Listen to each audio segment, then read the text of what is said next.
The desert was cruel that day, the kind of dry, merciless heat that cracked the ground and left the wind tasting of dust.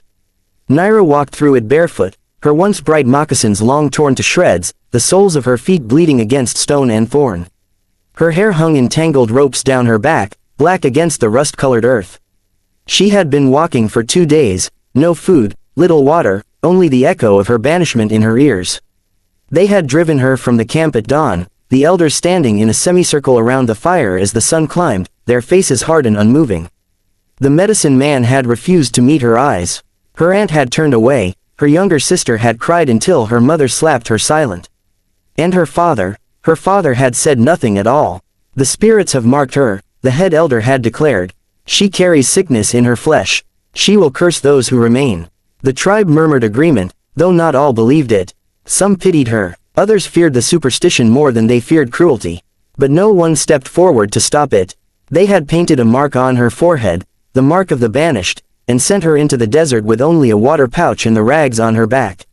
Now, as the sun sank low behind the western cliffs, she stumbled, her body giving way at last. The sands stretched endless before her. She fell to her knees, panting, staring at the distant horizon where smoke rose, faint, gray, alive. Civilization. White men's land. Naira hesitated, her heart thundering with fear. The white men had killed her uncle. They had driven her people north. Yet now, dying under the sky, the thought of reaching any soul that might give her a drop of water or shade was stronger than her fear. She pressed forward, step by step, over the scrub and dry grass, her legs shaking until she reached the faint line of fencing that cut across the land. Strange, she thought, the white men fenced even the earth. She placed a trembling hand on the rough wood and climbed over, the splinters biting into her palms. Beyond the fence lay a pasture, horses grazing lazily, their tails flicking. A low ranch house sat in the middle distance, chimney smoke curling into the twilight. A barn stood beside it, door half open, the light of a lantern flickering inside. Her vision swam. She tried to call out, but her throat was too dry for words. She took one more step toward the barn and collapsed. Inside, Elias Mercer heard it. A heavy sound, the weight of something falling into the dirt outside. He paused mid-motion, brushing down his mare, his ears sharp from years of living in silence. He listened, a soft groan followed. "Easy, girl," he murmured to the horse as he set the brush aside and walked toward the door. The man who emerged was built from the land itself, broad shoulders under a worn shirt, a gun at his hip, the smell of horse and dust clinging to him. He stepped into the fading light and froze. A woman lay in the dirt a few yards away, her dark hair spilling over her face. Her skin was the color of sunburned copper, her dress torn to ribbons. She was still breathing, barely. Elias crouched beside her. "Hey," he said softly, his voice gravel and wind.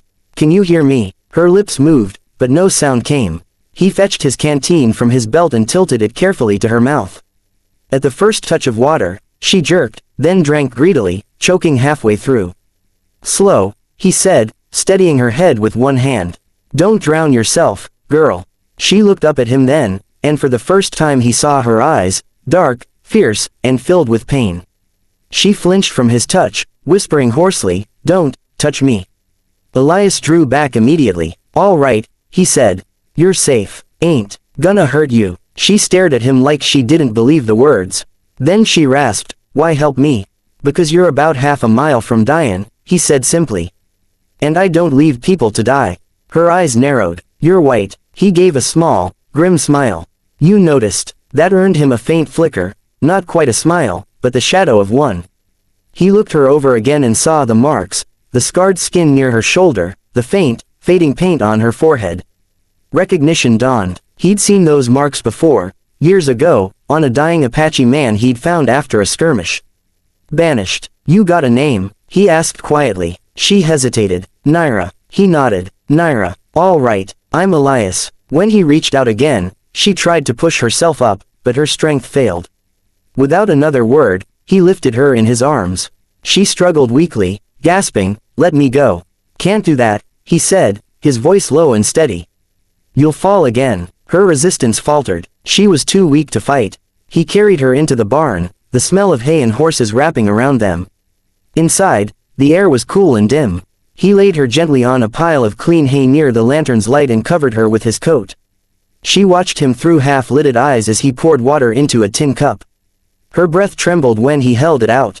"Drink," he said. After a moment, she reached for it, her fingers brushing his. The touch startled her. Not rough, not demanding, just warm, human. When she'd finished, she whispered, "They sent me away." "Your people," she nodded weakly. "They said I was cursed. That sickness made me unclean. They painted me and told me never to come back." Her voice cracked. "I did nothing wrong." Elias looked at her for a long time. "You don't need to tell me," he said. "Ain't no curse but the ones people make to feel powerful." Morning came soft and slow, a pale light spilling through the cracks in the barn walls. The scent of hay and horse sweat mingled with the cool air, and for a long time Naira didn't move. She listened, the faint clink of metal from the corral, a horse's snort, the rhythmic scrape of a shovel. Her body ached, but not with the biting pain of the night before. When she turned her head, she saw Elias outside, working the fence line, his shirt rolled up to his elbows, his movements steady and sure. He didn't look like a man who'd rescued someone out of pity, he looked like a man who just did things because they needed doing. She rose slowly, pulling his coat tighter around her shoulders. Every muscle protested, but she managed to stand.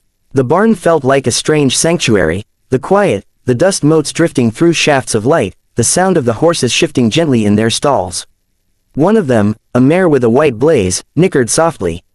Naira reached out a tentative hand and stroked its nose. The animal's warmth seeped into her palm, grounding her. Elias noticed her standing there and leaned against the fence, watching her. "You're up," he called. She nodded, her voice still rough. "You work early." "Work don't wait," he replied with a shrug. "Sun's up, I'm up." When she stepped out into the morning light, she squinted, shielding her eyes. The world looked bigger than she remembered, endless sky, rolling land, and wind whispering through the tall grass. He handed her a tin plate with bread and eggs. "Eat, you look like you could use it." She hesitated before taking it. "You feed me again," she murmured. "Seems so," he said, taking a sip of his coffee. "You plan on complaining about it?" Her lips almost curved. "Almost." "No." They ate in silence, the kind that wasn't awkward but filled with small sounds, the crackle of the fire, the clatter of a fork, the sigh of the wind. Elias glanced at her once or twice, noticing the way she held herself, cautious, always ready to flee. When she finished, she stood and said quietly, "I'll go." "You've done enough." He set his cup down and straightened. "Where will you go?" She blinked, as though the question hadn't occurred to her. "North, maybe. Away. North's Apache country," he said. "If they find you with that mark still on you, they won't take you back." "You know that." Her jaw tightened. "It doesn't matter." "It does if you want to live," Elias said, his tone gentle but firm. She turned away, staring toward the open land. "I was never meant to live long," she said quietly. "The spirits don't want me. My people don't want me. Maybe the land will." He stepped closer, his boots crunching on the dry earth. "Listen, I don't know what they told you about curses or spirits. But I know sickness when I see it, and I know lies when I hear 'em. You ain't cursed, Naira. You're just a woman who's been wronged." Her shoulders trembled. For a moment she said nothing, then turned to him. "Why do you care?" Elias looked past her, toward the far hills. "'Cause once upon a time, someone should have cared for me, and didn't." There was something in his voice, an ache she recognized. The same kind that lived in her. He motioned toward the corral. "You stay here a few days. Rest up. You can help with the horses if you want. After that, you can decide where to go." She stared at him for a long time, searching for the trick, the condition. But there was none, only that steady, weathered face, the eyes that didn't look away. At last, she nodded.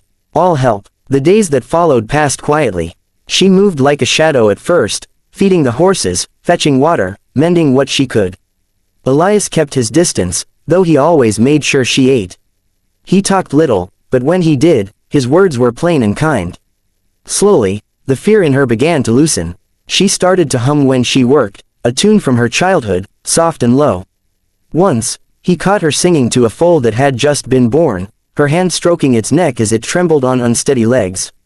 He didn't interrupt, he just watched from a distance, something tight in his chest easing as he did. One afternoon, a storm rolled across the plains, dark clouds and lightning chasing the horizon. Elias ran to bring in the cattle, shouting over the wind, and Naira followed without hesitation, pulling ropes, driving the stragglers toward the barn. By the time they got them all in, they were soaked to the bone, laughing breathlessly. "You're stubborn as a mule," Elias said, shaking rain from his hair. She laughed, really laughed, the sound light and sharp. "You'd never have done it without me." "Maybe not," he admitted, a smile flickering across his face. When the storm broke, they sat by the fire in the house, steam rising from their clothes. He made coffee, she sat wrapped in a blanket, staring into the flames. "You could stay," he said quietly, almost to the fire itself. Her head turned slowly. "Stay, not sayin' forever," he said. "Just till you figure things out. You're good with horses. Got a calm touch. I could use that." Her fingers tightened around the blanket. "You'd take me in, after what they said I am." Elias met her gaze. "Don't give a damn what they said. I know what I see." Something shifted between them then, a fragile understanding. The silence that followed wasn't heavy, it was full of things unsaid but felt deeply.